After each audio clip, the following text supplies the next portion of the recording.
Where grace leads, grace leads. Welcome to Pastor Timothy's preaching.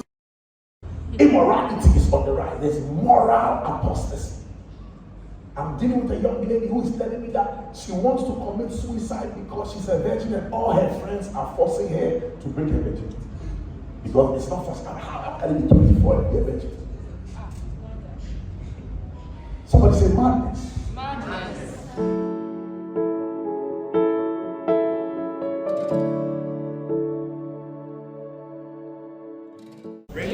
You can't come to church without a Bible, without a notebook and a pen. You cannot come to church without a Bible, a notebook and a pen. So next week when you're coming, bring the cross I'll ask, and you have to lift it up. If you don't have some, we'll ask the ushers to take you outside and buy you one for you and bring you there. I'm preaching a message I've entitled, Bring Them In. Bring Them In. I'll be here for 25-30 minutes tops, and then we'll bless the Lord and we'll go home.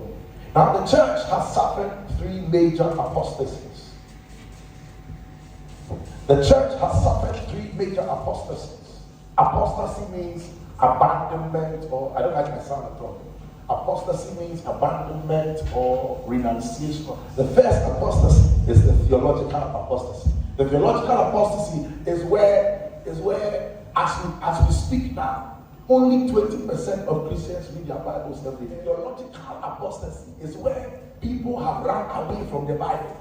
And everybody is playing church. We dress well, we talk well, we walk well, we in church and everybody, but theologically we have become apostate. Instead of every Christian reads their Bible every day.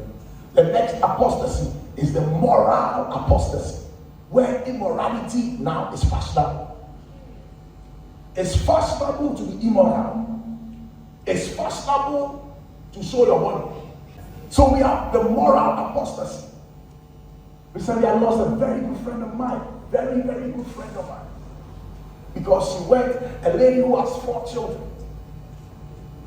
4 children. Runs a very successful restaurant. She died. Because she went to do her body. She did the first one. And all of then she went to the second one. And the Lord said, enough of this nonsense. I saw this girl's mother cry. My heart broke. At transitions. I saw the woman, she cried. And I was like, this is avoidable. This is avoidable. Just because she wanted to be able to wear some particular kinds of dresses and do some things and show severe into. Immorality is on the rise. There's moral apostasy. I'm dealing with a young lady who is telling me that she wants to commit suicide because she's a virgin and all her friends are forcing her to break her virginity. Because it's not first time. How can you be 24 and be a virgin? Somebody say madness. Madness. Immorality is on the rise. There's moral apostasy. And my thematic point for this morning is the missions apostasy. Say about missions apostasy. The Great Commission is slowly becoming the greatest omission. The church is more into lights and screens and good sound and air conditioning more than it is interested in soul winning. The church has become how many names you could mention. The church has become how prophetic is your pastor. The church has become how powerful is the man of God. The church has become when your father died and you come for the funeral, you are sick. If in your mind the church is for your father's funeral, you need Jesus. If in your mind the church is to make your life physically comfortable, you need Jesus. In this place, there's nobody here who will tell you. Sometimes I even overdo it. When I'm leaving the house and I have money, my wife will say, I'll physically brown. Then she'll give me some. Because me that I'm taking all this money out, by the time I come, it's finished. And I don't drink, I don't smoke, I don't have a side chick. And when I see somebody, before you know it, I'll say, give me, the money is finished. So I am not saying that it is not good for a pastor to do that. I'm saying that that is not the cracks. And I will tell me tight, sir. Are we a savings and loans company? That you are paying your tithe here, so that when your father dies, we go. That's why we do welfare on the side. So welfare is for us to go and help them. And I'll say it again, in this place, there's not one person that has had a problem that we do not support. But that is not the crux of the matter. Say, my maid, my master, so far, friend, what's real? I don't know. Which of them happened? You really go to work. Did your boss fire you? Or he called to ask how you are doing? Or he didn't come to check and your boss didn't call you and become a problem. Somebody say mercy. The message apostasy. Now let me go into the class of the matter now with verses where you say you came to church and I didn't quote Bible. In Luke 5 verse 32. In Luke 5 verse 32. The Pharisees and scribes, they were complaining about all kinds of things. And then Jesus said, they were complaining, and he's eating with tax collectors and sinners, and he's doing it. And he said, you guys, you don't know what you're talking. I came unto sinners to call them and not to the righteous. He gave them one sentence, mission statement. This is why I am here. Tell your neighbor, this is why I'm here. I didn't come here to call the righteous. I came here to call the sinners. The reason why you are on earth today is not to do bonnet like this, my friend, but be bonnet. No. It's good to bonnet. I go to the gym with him. He has a gym. I go there. I don't pay because it's my friend. You understand? Yeah. No, did you expect me to pay? So I'm just saying that the fact that yes, look good, train, look nice, dress well, smell good, groom, but that is it. It's like you taking care of the window of the car instead of buying the battery to start the car. The mission, your mission for being on earth is to bring souls to Jesus. I'm telling you. Anybody that has a very lackadaisical, any church, any individual who is calling themselves a servant of God that doesn't have soul winning as a prime objective, I question your calling small. Because that is why we are here. Tell your neighbor, that is why we are here. In Luke 19 verse 10 again, Jesus said, Luke 19 verse 10, right now, the Son of Man is come to seek and to save that which was lost. And yet, yes, I'm raising the dead. Yes, I'm opening ears. Yes, I'm walking on water. But that is not my mission for coming on earth. The reason why I came is I came to seek and to save.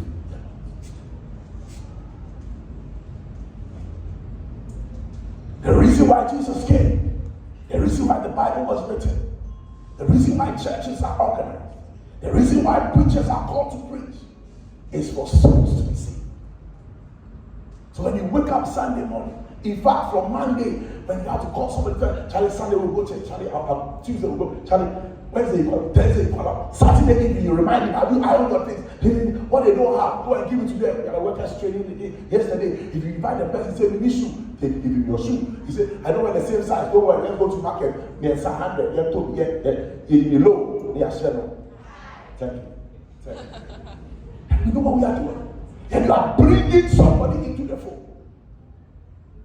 I told about Bishop Oyeribo, when every time he has a challenge before him, he drains the church account and they go and do so many. And he says he has a work like magic. Every time they come back from soul winning, the problem is solved. Because when you begin to win souls, you become a partner with Jesus. Somebody say, help us, Lord. In John 20:21, Jesus said, as my Father sent me, so sent I. John 20, as my Father sent me, so sent I you. You must think soul winning. You must think colonization. You are not, my goodness, you are not doing soul winning just so that people will come and sit in the church, and then the church will be full, and they will run 2 services, and they will be happy, and then make mess, and then you think that's what soul winning is? There's a battle going on, a battle for souls. I was in this building with my whole family on Friday night. The altars that have been raised over this area, you have no idea. Putting men into addiction and serious sexual immorality. There's a principality over this region. But that altar will come down. We'll bring that altar down because we must bring light to the region. There's a battle that is raging. I can tell somebody we're going to church on Sunday and say, okay, it's fine. Sunday morning before come out fast. And you ask them why. And they didn't get inside, slow, no, for no reason. I can have an argument with somebody and make all the sense I can make about the Bible, and everybody knows I talk a lot of sense. And the American announcer, when I finish with him, he says, I admit everything you are saying, but I will not pray. I agree that makes sense, but so like I said, it's not a head matter, it is a heart. Let's write something down. A few reasons why we win souls. About 8 more minutes to go. I'm out of here. A few reasons why we win souls. Number 1, soul winning is a commandment. It's not a suggestion. It's an order. Matthew 28:18. It is an order. It's not a go ye into all the world. It's an order. It's a commandment that Jesus did. And when a man is dying, his last words are very important. This is the last thing Jesus said on the earth before he went out. Go ye into the world and preach the gospel. Preach the gospel. Preach the gospel. It's a commandment. The reason why you cannot preach is your life is not good in the area. You have insulted everybody in the area. So you can't even invite them to church. Your life is not good in the school. You are the one who has car after car after car after car after car after car coming to you. So you cannot tell people, let's go to church. But I break that cycle in the name of Jesus. And I see that some people cannot even talk about it. So, in John 9:4, Jesus said, I must work the work of him who sent me while it is yet day. Because night coming when I cannot. Your night is when you are gone. It's your night. It is day now. You must. Jesus didn't say, I can work the work of him who sent me. He didn't say, I might work the work of him. He said, it is a must. And if Jesus said it is a must of him who sent him, he also sent us. He said, as the Father sent me, so sent I you. So we have also been sent, and it is a must. You don't have to know the Bible to preach the Bible. Just tell them John 3:16. For God so loved the world. If there are any questions, bring them to church. Talk to your pastor. But by all means, bring somebody to the altar. Bring somebody to the fold. Let your beauty become a magnet for Jesus and not for nonsense.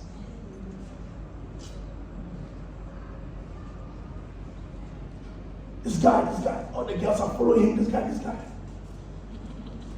But he's always directing them, let's go to church. Your pastor.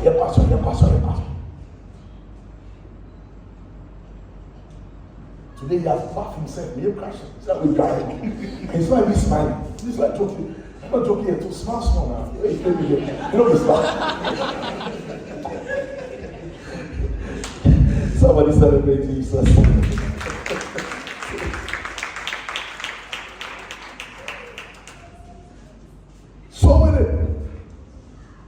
Number 2 is a test and proof of wisdom and maturity.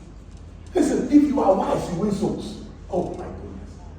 Hey, the proof that you are mature and wise is when you tell people about Jesus. Let me give you scripture. Proverbs 11:30. Proverbs 11:30. Proverbs 11:30. He that winneth souls is wise. The mark of maturity as a believer. How do we know that you have matured in this walk as a Christian? Is when you are laid out and spent upon the altar of soul winning. How do we test that you are wise? Is when you tell people that this is the way that leads to life. How do we test that you are mature? It's when you are able to lead people to the cross. Are you? One of our friends is leading people to Accra. It's some kind of Accra. He's an evangelist for Accra. It will shower us. Yeah, me and the friend. It will shower us. Charlie. God, of course, we won't be that of judge. We don't know if we are judge. And he's evangelizing. People are drinking. People are going to drink alcohol. Oh, how can problem about that? He's an evangelist for our God. Many years ago, a young man and I, David, we had a contract. I run an advertising agency, so we had a contract to do something for Guinness Forum, and it was almost $1 million. And I told the young man that you can go and do it, but me, I won't do it. And at that point, I didn't even have a car. Yeah, I said it's fine. I said it's fine. He spoke, sir. I said, you know what? I'm not going to do this thing. So let's just leave it right now. Let's leave it. It's okay. I will do it, but you can't run the voice overs for me.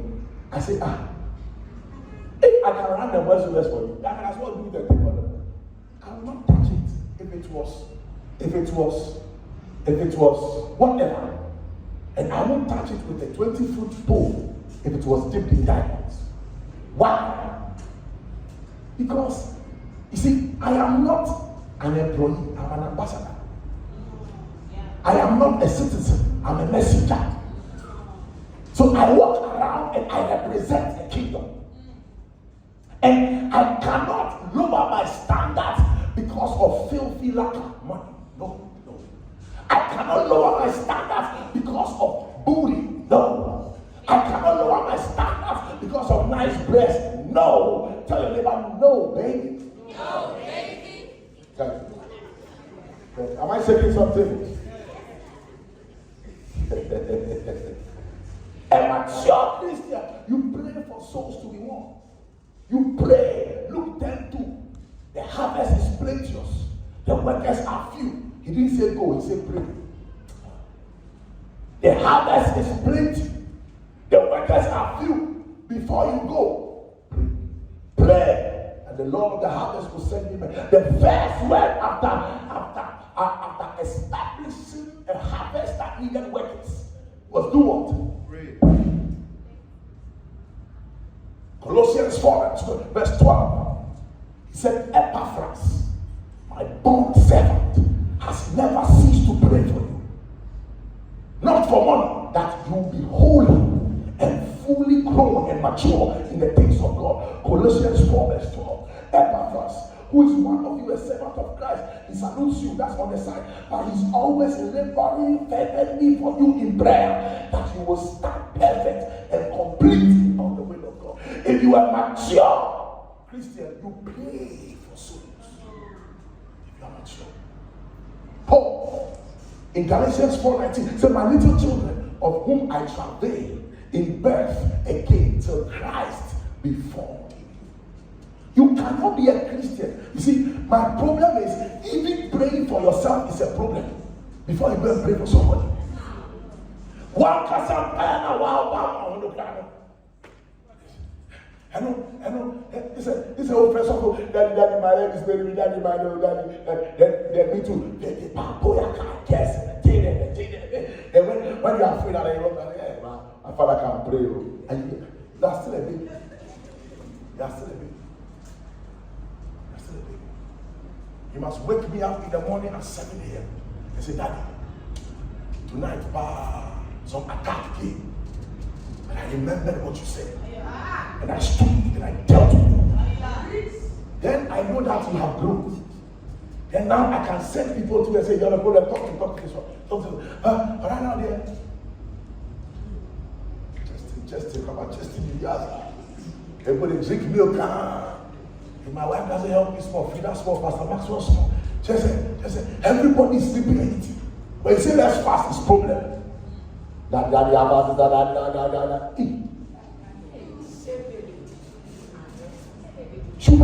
not be mature. You know every joint in town. You know every joint in town. Tell your neighbor, pray.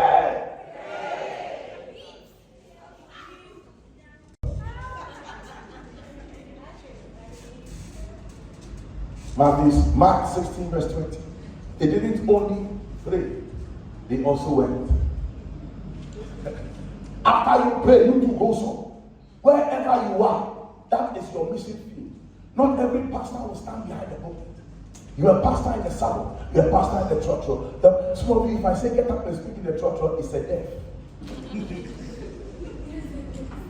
Is that say sorry that and then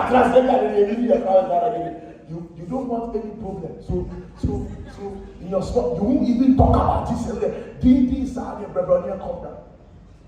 Because the Roman is okay, you don't go in this one. I go in this one.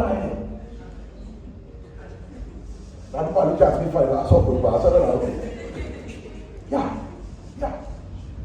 Preach apart from, you see, just talk one-on-one, just talk to people. Just talk to people.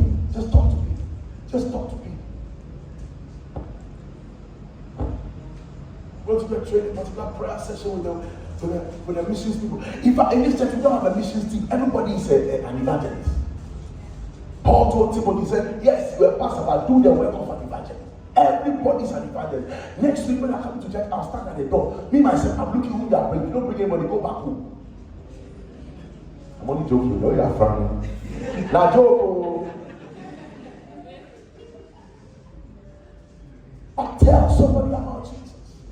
Talk to somebody about Jesus. Tell them, talk to somebody about Jesus. Ask them, will you? What's it?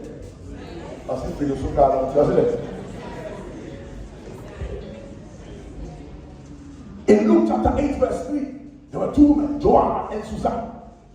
Joanna was the wife of the manager of Herod's possessions, all the things that Herod managed, everything that Herod had. Susanna was the one who was managing it, and his wife, Malos Ani Pataya. So she was not broke, and the Bible says these people, they gave resources. Check your Bible. Luke 8 verse 3. They gave resources for Jesus to move. Do you think that you see pizza something. Pizza man and chicken something. Pizza man and chicken man is springing up everywhere. Wow. You think that it is prayer? That is springing up. Oh, Ellen ask you, Ellen respond. You think that it is prayer that's making chicken man spring up? You think that it is prayer that is bringing KFC in the corners? You think that McDonald's, it is prayer? You think that China not coming up, is prayer? It is money.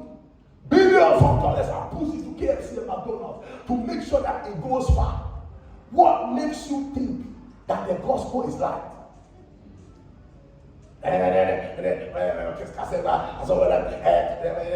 How much is your money in the first place?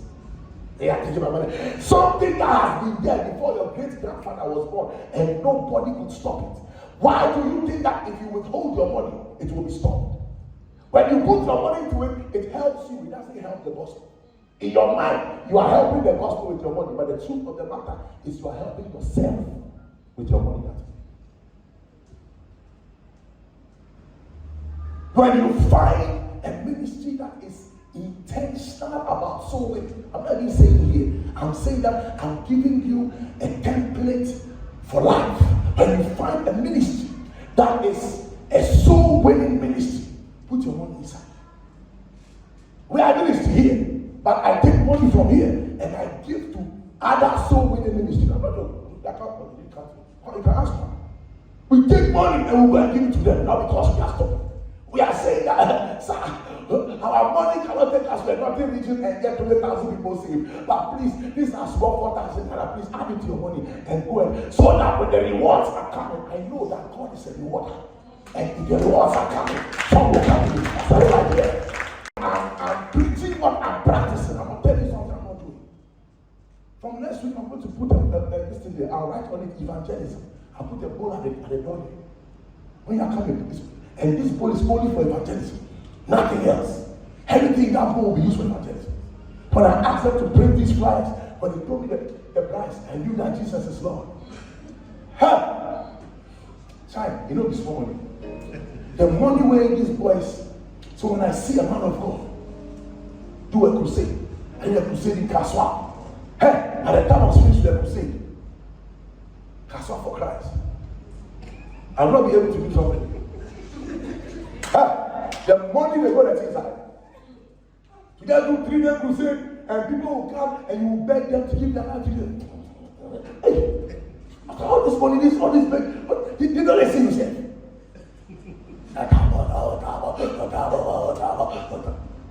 You do crusade. The prayer that we can pray, but Edgar. Because the people that are supposed to understand that God made me who I am today, getting 1 cedi every month, so that I can give 2 pesos for the furtherance of the gospel. No, but they will do free night call for 20 cedis every week. They will do bundle for whatever. If they check how much money they have used in the month, we get the. Meanwhile, their offering they're giving in church is 2% of what they have used on bond. Everybody in this church will tell you that, listen, Grace Avenue, we don't care about money. Anybody, we don't sell things here, we don't, all that nonsense doesn't happen. We put up this chapter by the grace of God alone and the grace of God alone. So it is not a ministry that is going to look for somebody's money and try to, hey, go and sit down. Tell them, go and sit down. No. We are here to bring light to a dark generation. We are here to bring healing to a region that is bereft of it. The reason why you should make sure that you are mature in the things of God, prove to God that you are mature, is pray about soul winning. Go and win souls and find.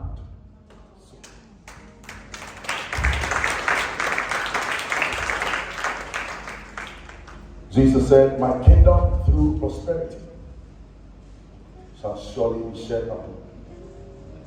Through prosperity. An Indian millionaire died. Jeremy told me the story about maybe 8-10 years ago.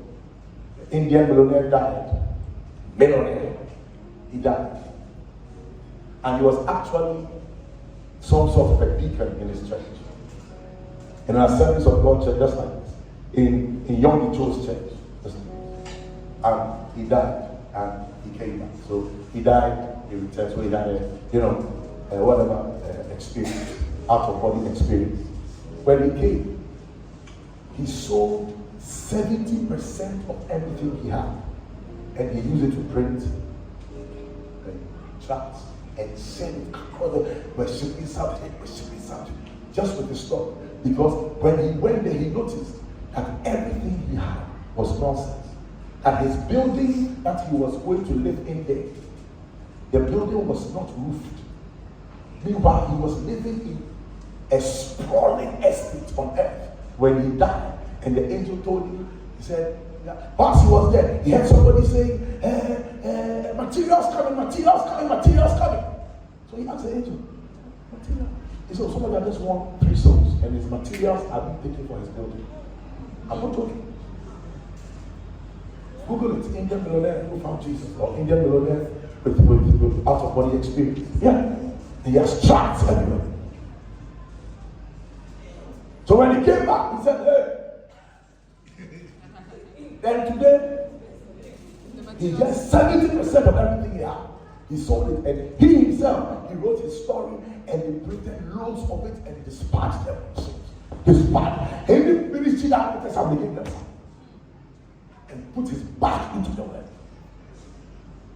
Ladies and gentlemen, I say these things to you because I love you. And I will not bring up anybody bound for hell. The devil is a liar. No. As long as you are part of this commission, somebody say heaven together. Heaven together. And you are not going to become some. My last point, and I close. If you refuse, somebody says spiritual manslaughter. Ezekiel 3:17 to 19. Every time I read this verse, Ezekiel 3:17 to 19.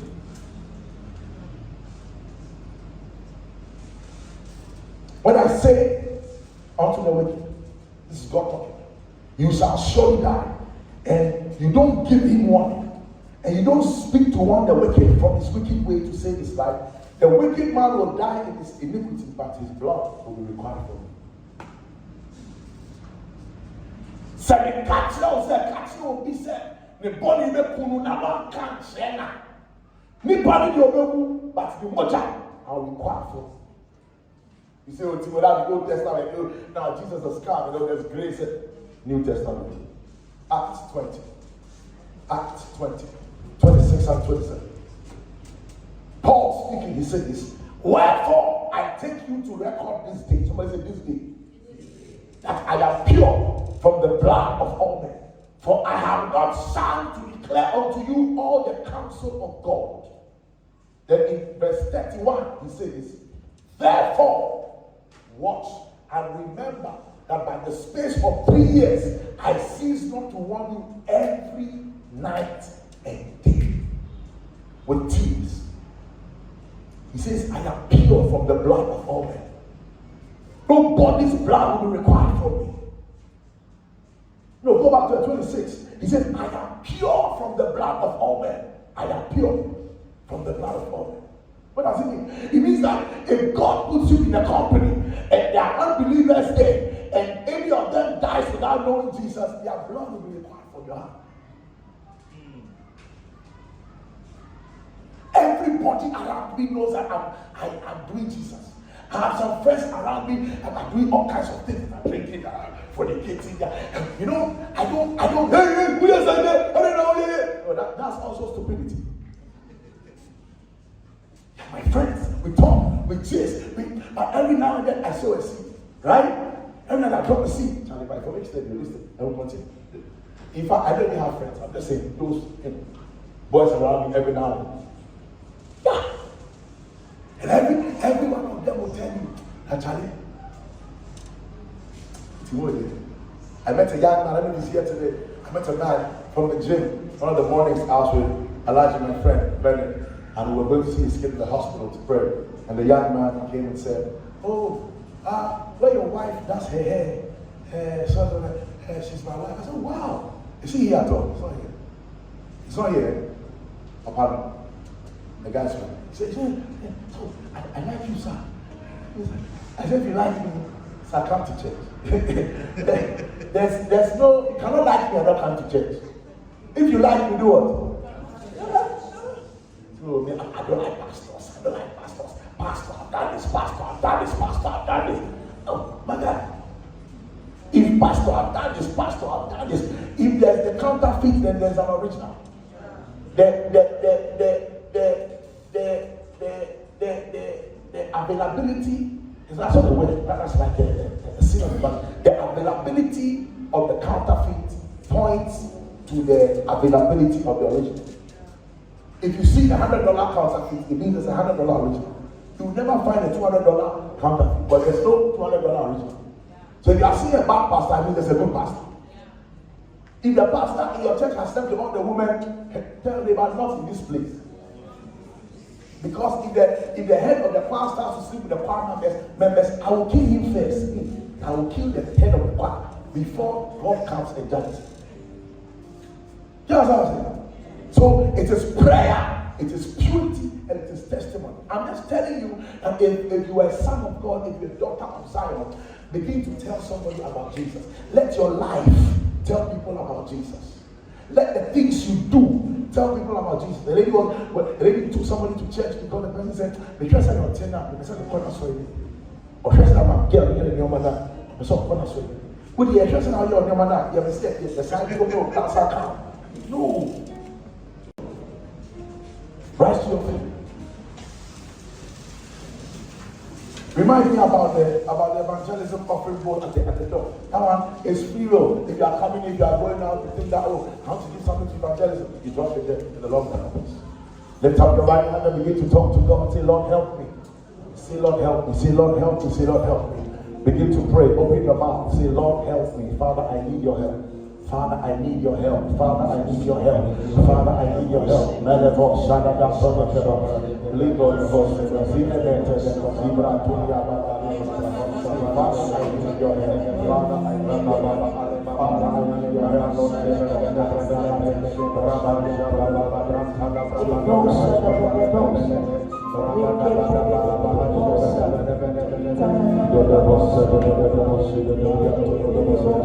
Come on, talk to God. Come on, talk to God. Come on, talk to God.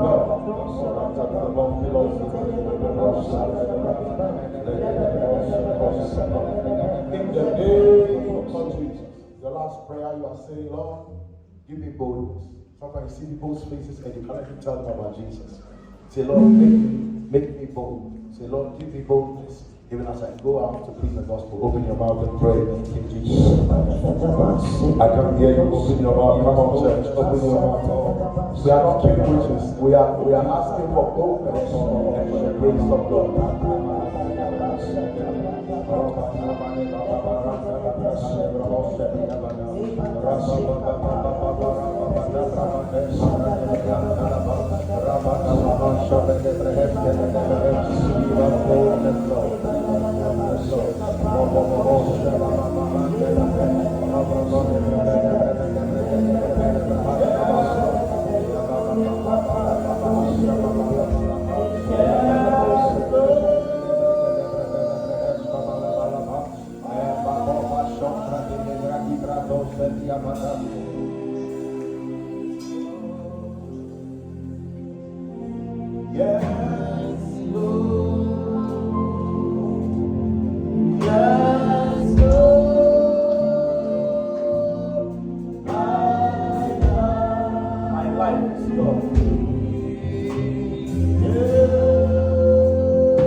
The way you do me like that, you more than